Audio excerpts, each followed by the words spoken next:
Isang importanteng bagay tayong dapat pag-usapan. Sa mga comment na natatanggap ko sa mga previous video, marami nagtatanong about magkano yung sahod sa ganitong field, libre ba ang school, libre ba ang healthcare, magkano ang renta, etc. etc. Pero napag-isip-isip nyo ba na pag pumunta kayo dito, kailangan nyong mag-ipon para sa retirement nyo. At least yun yung long-term goal nyo. Nung una pagdating ko dito sa Australia, ang una kong iniisip is mag-ipon, mag-ipon, mag-ipon, at mag-ipon. Pero, ang kinagandahan dito sa Australia is meron silang program or incentives dito sa government nila para makatulong ang isang tao sa pag-iipon. So, para pagdating nila ng retirement age nila, which is around 55 to 65 ang average dito, is meron tayong mabubunot pera para galawin kung ano man yung kailangan natin bilhin during our retirement age. Pwedeng pang enjoy, pwedeng pang health, or pwedeng pang invest. So, ang tawag dito is yung superannuation, or ang tinatawag nila is, for short, is super. So, itong superannuation is mandatory sa lahat ng employers dito sa Australia na magbigay ng at least 10.5% kung magkano man yung annual salary ng employee. Kailangan nilang ihulog yon diretso doon sa superannuation fund ng specific employee. And ang kagandahan dito is hindi siya deductible doon sa sahod ng employee. For example, $100,000 per year ang sahod ng isang empleyado. 10.5% doon o 10,500 for that specific year, kailangan ihulog ng employer mo doon sa superannuation fund. So, in total, kung ito-total mo yon is, yung isang employee is magkakaroon ng 110,500 na salary or at least yung income niya for that specific year. Siguro magtatanong kayo, so kung meron akong ganung fund, kailan ko siya matatap or makukuha? So, ang typical age na makukuha nyo yung superannuation nyo, whether it's lump sum or monthly na ibabayad sa inyo, is kapag nag-retire na kayo. Yung hindi na kayo magtatrabaho and dineclare nyo na kayo'y retired na. So, typically, that's around 55 years old to 65 years old dito sa Australia. Whether kung gusto nyong umuwi, pumunta sa Pilipinas para i-enjoy yung superannuation nyo, it's up to you. Or sa ibang bansa, it's up to you. Or pwede ka din kayo magstay dito. So kung yearly naguhulog yung employer nyo doon sa superannuation fund nyo, actually it's quarterly sila naguhulog, but in totality yearly yon based dun sa annual salary nyo. Based sa survey or statistics, 2022 dito sa Australia, ang average for a 55 to 64 years old na lalaki is 326,200 Australian dollars.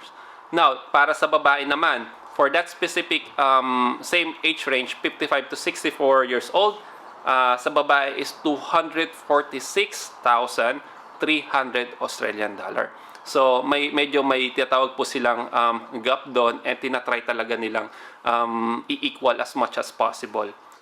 Now, may mga cases naman po na for emergency, pwede nyo pong itap yung superannuation fund nyo. For example po, is wag naman sana mangyari is na-aksidente po kayo doon sa pinagtatrabahuhan nyo and hindi po kayo makapagtrabaho. Ang government po, pumapayag po silang itap ninyo yung superannuation balance nyo para po at least mabuhay po kayo until makarecover kayo sa sakit nyo and makapag-work po kayo ulit. And it's condition po, marami pong condition and criteria kung saan po siya magpo-fall, kung pwede nyo pong itap or hindi. Another example naman po is nung nagkaroon po ng COVID outbreak or yung pandemic po natin. Dahil po maraming natanggalan ng trabaho, wala po silang source of income. So ang government po dito sa Australia is nag-open na pwede pong itap ng mga tao yung superannuation fund po nila for that specific period in time. I think it's 10,000 or 15,000, I can't remember, na pwede po nilang itap or makuha sa superannuation fund po nila para po at least gamitin para budget po tayo habang wala po tayong trabaho.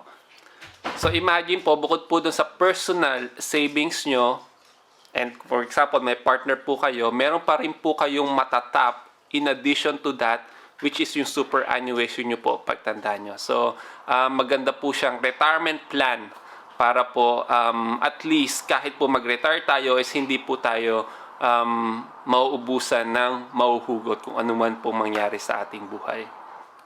So okay, hatid na natin si Hannah sa trabaho niya and may bibili na naman si Jessa. Sabi sa inyo weekly na yun eh.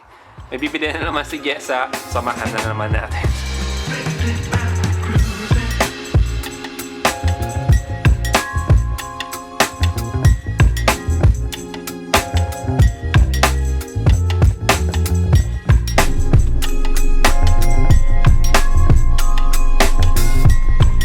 She's going to work until 3 p.m.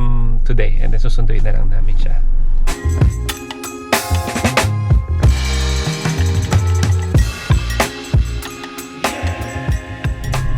Ay, nakalimutan ko palang sabihin kanina na kung sakali man may mangyari sa inyo, wag naman sana knocking on wood, walang wood dito.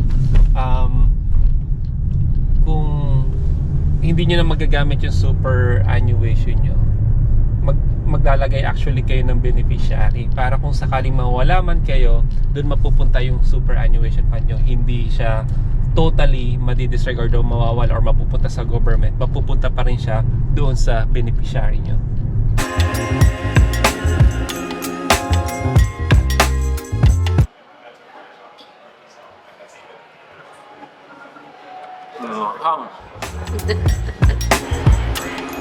Carbonara chicken.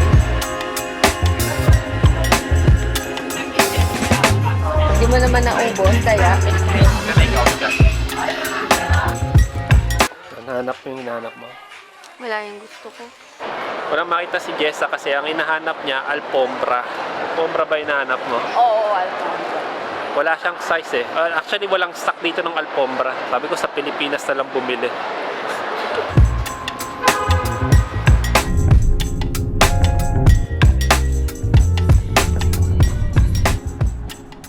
So puntahan natin si Hannah doon sa trabaho niya. Bili din tayo ng kape.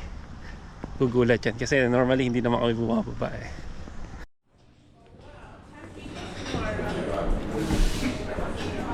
Can I still order coffee? Yeah, what you have in Just a regular mocha.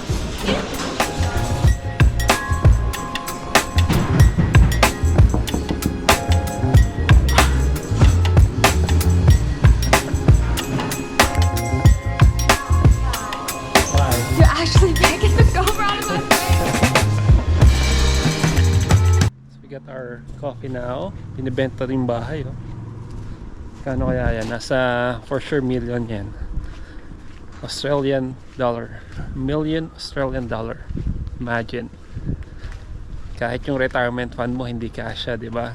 Based sa average na sinabi ko kanina. So kailangan mo talaga pang mag-ipon, kumayod para mabayaran yung mga ganyang bahay. Pinapakita ni Jessa yung natanggap ni Alodia na Final Fantasy. Ayun lang, naantay lang namin si Hannah ngayon. And nga pala, dun sa mga sinabi ko kanina about superannuation, baka may magtanong, paano kung self-employed yung tao?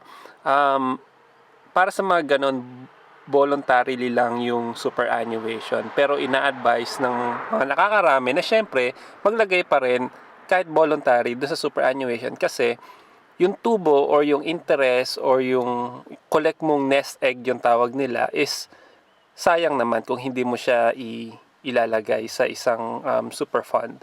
So, ayun lang. Naantay lang si Hana again, pauwi na, pa-close na actually yung coffee shop, kaya tinanong kung pwede pang umorder ng coffee. Naantay lang and then uwi na and then that's it. Thank you, maraming salamat. Ingat po lagi kayo. Babayu.